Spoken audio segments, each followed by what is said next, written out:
Benjamin Sesko could be an Arsenal player in the coming days. Fabrizio Romano has given us a transfer update saying he's set to decide his future in the coming days. And Arsenal and Chelsea are the favourites to get the Slovenian international's signature.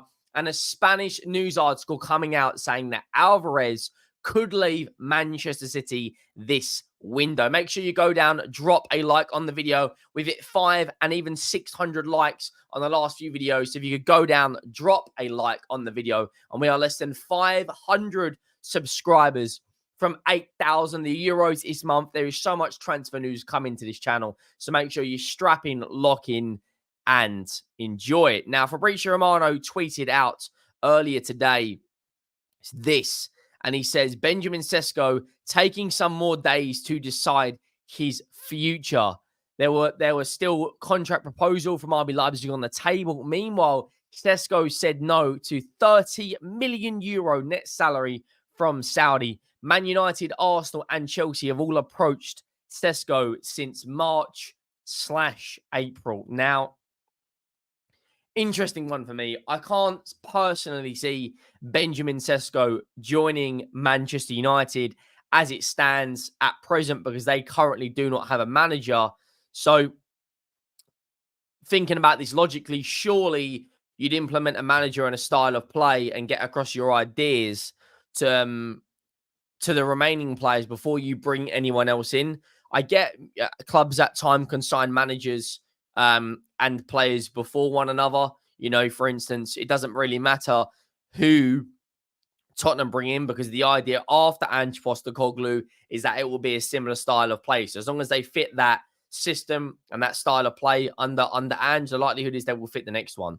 In terms of Benjamin Sesko, I personally think he will choose Arsenal, and I do think he will be an Arsenal player in the coming days. Now, what does that mean for Chelsea? What does that mean for Arsenal? Well, if Chelsea miss out on Benjamin Sesko, I don't really think it's too much of an issue right now. Benjamin Sesko had a good season with RB Leipzig and needs a manager around him that can improve him and that can develop him in a dressing room that is all about each other, collectively has that togetherness, which is what Arsenal have got right now.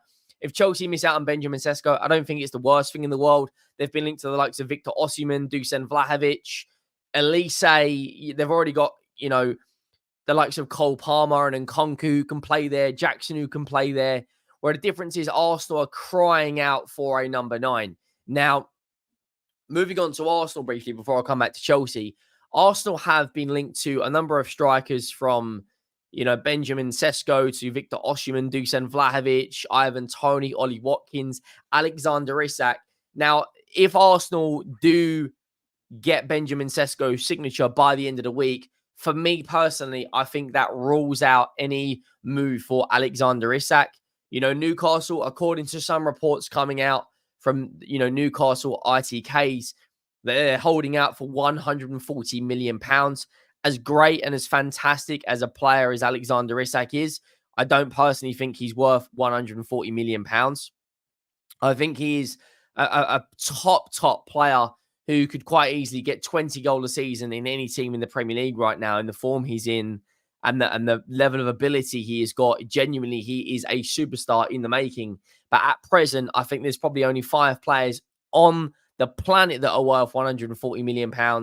The likes of Kylian Mbappe, Vinicius Jr., Jude Bellingham, Bukayo Saka, Erling Haaland, Foden. Those type of players, I think Isak's just that cut below. But I do think if he stays one more year, he has to leave Newcastle in the next 2 years, unless Newcastle break into the Champions League and drop £300-400 million with Eddie Howe and go back to the promised land of challenging back for Premier League titles like they were in the 90s under Kevin Keegan. Now, Chelsea, their transfer kind of, if they miss out on Benjamin Sesko, I do think they will sign another striker. So it's not the biggest, it's not the biggest end to not signing a player. Arsenal have been given a deadline that they need to get Benjamin Sesko over the line before June 14th. Now, the Euro starts on the 14th. Of course, he's going to the Euros with Slovenia. And of course, the transfer window opens on June 14th. So as it stands at this moment in time, I believe personally he will decide his future probably in the next 48 to 72 hours. I do personally believe he will choose Arsenal.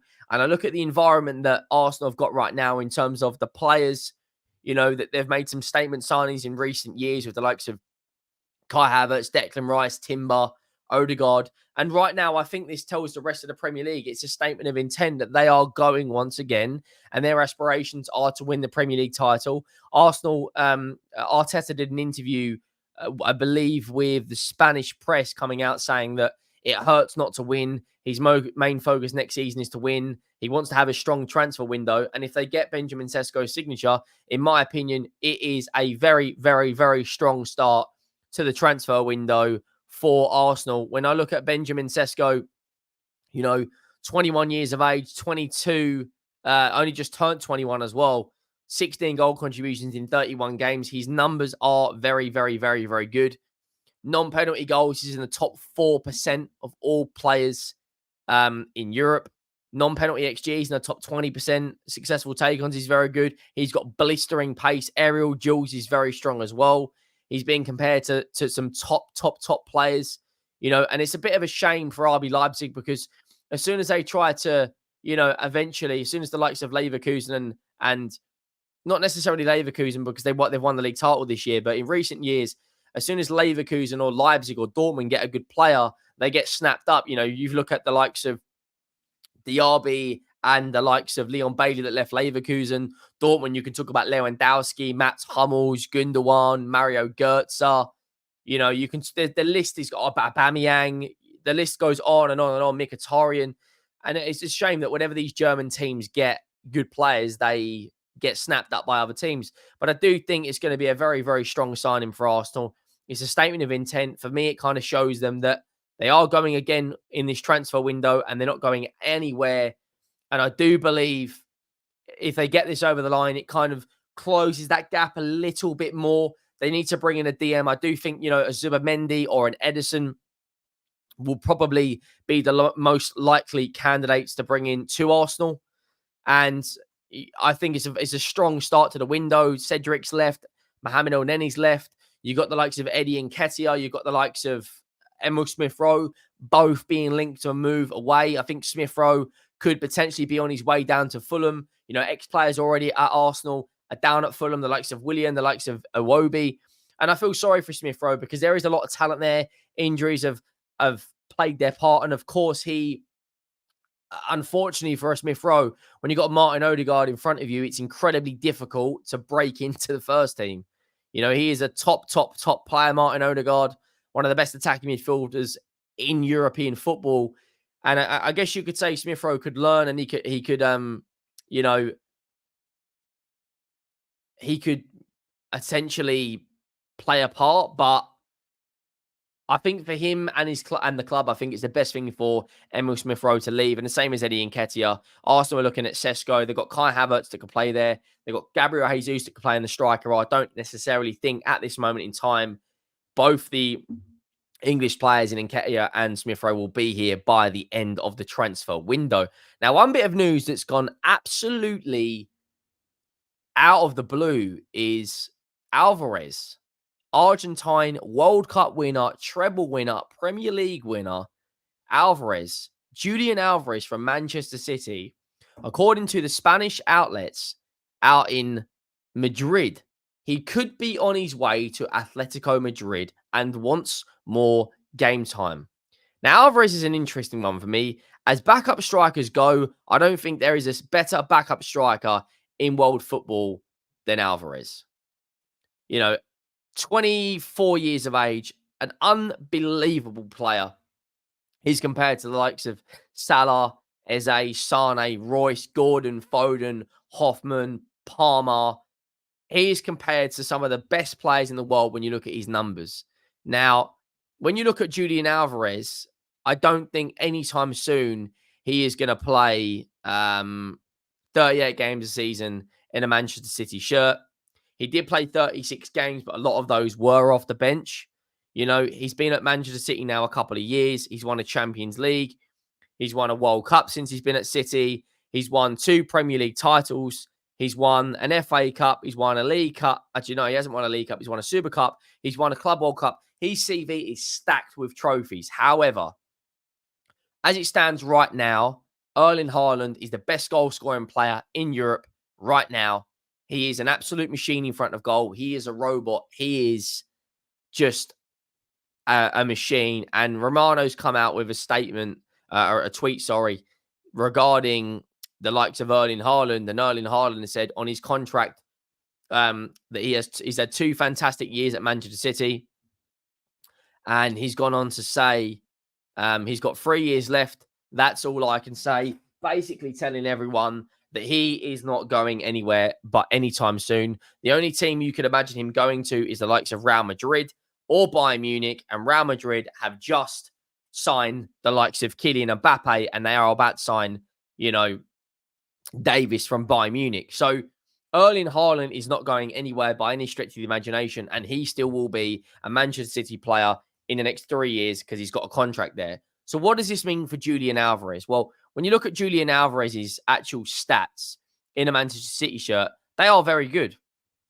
They are very good. 36 goals and 18 assists in 103 games. So what's that? 54 goal contributions in 103. 8 goals and 4 assists in the Champions League in 17 games. In the Premier League, he's got 37 goal contributions in 67 games. This last season, in terms of how many minutes did he play? He played 2,658 minutes in 36 games. He played 54 games overall in terms of the FA Cup, Champions League, Club World Cup, Super Cup, Charity Shield, and League Cup.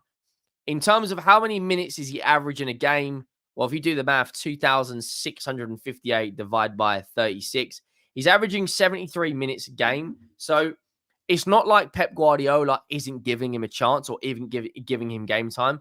But I think he wants to go to a team based off the report that I read. He wants to go to a team where he is the main striker. Now, any team that's got Erling Haaland in, Julian Alvarez is not going to be the main striker. No disrespect to Julian Alvarez. He's a top player. But Haaland is just a little bit better. And that's no disrespect. Haaland is also younger. He's 1 year younger than Alvarez. And Erling Haaland is probably in contention to winning the Ballon d'Or in the next 2 or 3 years, the way he's winning trophies at Manchester City. Julian Alvarez, for me, needs to go somewhere. I don't necessarily know if La Liga is going to be the best move for him, joining Atletico Madrid. Yes, Simeone is one of the best managers in world football. But when you've got the likes of Real Madrid with Mbappe, Barcelona have just signed Flick and are looking at other players, I think he's probably better at staying up at Manchester City. You've got more chance of winning trophies. You're still going to play 40-odd games a season, knowing the fact that you are going to always be in 4 competitions because City are that good.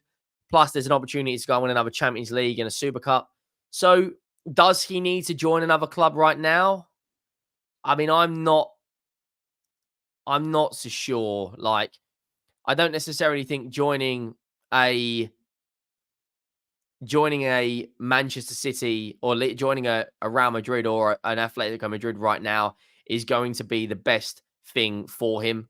Let me know your thoughts down below if you haven't already on this.